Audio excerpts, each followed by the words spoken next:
नमस्कार, नमस्कार साथियों, मैं राकेश पांडे साहित्य संसार के डिजिटल प्लेटफार्म पर आप सभी का स्वागत एवं अभिनंदन करता हूं। आज की कक्षा हम लोगों की विशेष कक्षा हिंदी व्याकरण पर है। हिंदी व्याकरण में हिंदी भाषा पर है। भाषा की उत्पत्ति के बारे में हम सब जानेंगे, तो इसके बारे में हम लोग चर्चा कर लेते हैं। बड़ी ही तन्मयता के साथ हमें आपको सीखना है। धीरे धीरे हर तथ्यों को जानते हुए चलेंगे। भाषा शब्द संस्कृत के भाष धातु से बना है। तो आपसे यह प्रश्न पूछा जा सकता है कि भाषा की उत्पत्ति किस भाषा से हुई, तो आप बताना है संस्कृत भाषा से।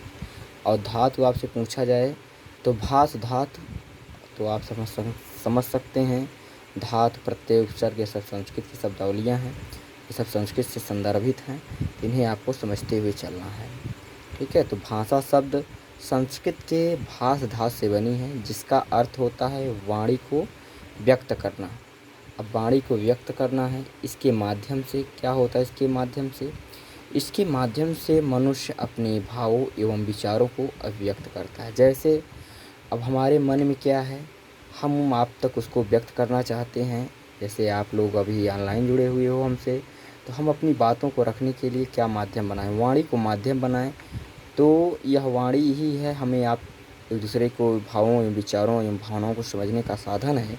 वही चीज़ यहाँ कहा जा रहा है कि इसके माध्यम से मनुष्य अपने भावों एवं विचारों को अभिव्यक्त करता है, और जिससे करता है वह भली भांति उसको समझ सकता है।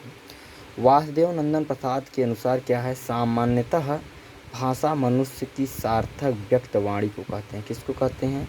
सार्थक व्यक्त वाणी को कहते हैं। सार्थक व्यक्त वाणी को जैसे, अब सार्थक इसलिए है क्योंकि अगर कोई शब्द हम बोलें कें टें करें तो आपको समझ में नहीं आएगा, लेकिन यही बातें हम अगर कह दें राम राजा दशरथ के पुत्र थे, तो आपके मन में कई विचार, कई संभावनाएं आपके मन में बनने लगेंगी कि राजा दशरथ जो थे उनके पुत्र की चर्चा की जा रही है। इस संदर्भ में हमें आपको समझते हुए चलना है। जय हिंदी, जय हिंदुस्तान।